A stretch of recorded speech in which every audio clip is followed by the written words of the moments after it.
السلام عليكم ورحمة الله تعالى وبركاته. الإخوة المشاهدين، كما كتشاهدوا هذا الديكور هذا جا فاصل ما بين الصالون والدروج، ومازال إن شاء الله غيتأبيا بالعود مع الجناب. جا معلق في الدروج، كاين الرخام ديال قري بن سليمان، وفي الدخلة ديال الصالون ولا في لونطري ديال الفيلا كاين اوبن بوك ديال قري كارار.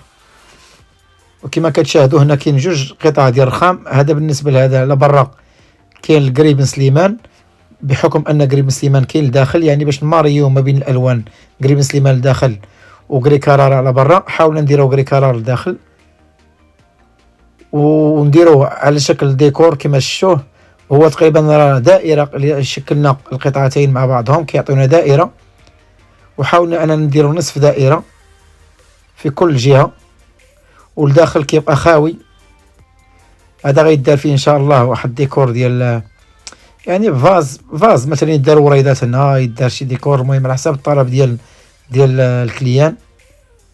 وصراحه عطى واحد المنظر رائع، ومازال غيتابيا بالعود.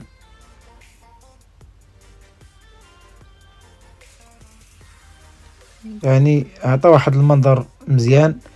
ودرنا قري كرار من الداخل، ودرنا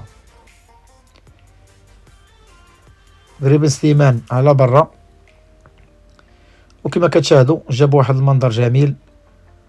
وصراحه ان شاء الله من بعد ما غنفينيو الارضيه، هي راه كتبان مكرسه شويه، ولكن راه بروتيجينها مزيان، دايرين البلاستيك ديالنا ودايرين القبص من الفوق، حتى ولو كاين شويه الغبره ان شاء الله. من بعد ان شاء الله ملي غنبغيو نحكو ونيطويو، راه غنشطبوا داكشي كامل ان شاء الله، ونقادو النيطوياج ديال الدروج ديالنا، ونقادو المسائل، وان شاء الله كلشي غيعطي واحد النظره اللي زينه ان شاء الله. وتحياتي للجميع.